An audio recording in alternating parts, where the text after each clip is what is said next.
Now, Hungarian Prime Minister Viktor Orban is on a self-proclaimed Ukraine peace mission since Hungary assumed EU's rotating presidency at the start of this month.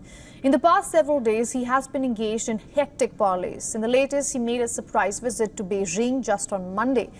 Orban's surprise visit to China follows recent trips to Russia and Ukraine to discuss peace prospects in Ukraine. Orban dubbed his visit Peace Mission 3.0 in his social media post. He was greeted by Beijing by Chinese Vice President of Foreign Affairs and also other officials. Chinese state broadcaster CCTV reported that Orban met with Chinese President Xi Jinping. And in another social media post on Facebook, Orban stated that ending the war in Ukraine depends not only on Russia and Ukraine, but also on decisions by the United States, the European Union and China. The string of important state visits have raised several questions. As mentioned earlier, his unannounced visit followed recent trips to Moscow and Kiev, where he suggested Ukraine considers an immediate ceasefire with Russia.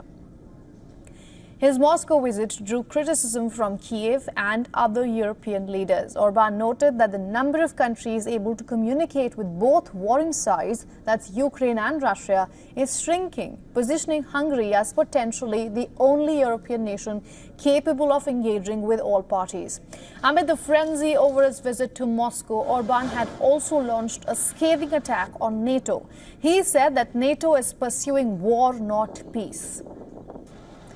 A comment that irked the European Union's and NATO allies expectedly. Russian President Vladimir Putin had suggested that Orban's visit to Moscow was in his capacity as a top representative of the European Council. However, that claim was dismissed by several top European officials who stated that Orban had no mandate beyond discussing bilateral relations.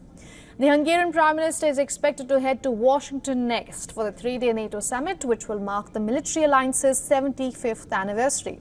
The issue of providing further aid to Ukraine is expected to be on top of the agenda at the summit. On being asked about his latest state visits, NATO Secretary General Jens Stoltenberg had earlier said that, and I'm quoting from that, "I expect when Viktor Orban is in Washington at the NATO summit next week, there will be opportunities to discuss and address the discussions he had in Moscow."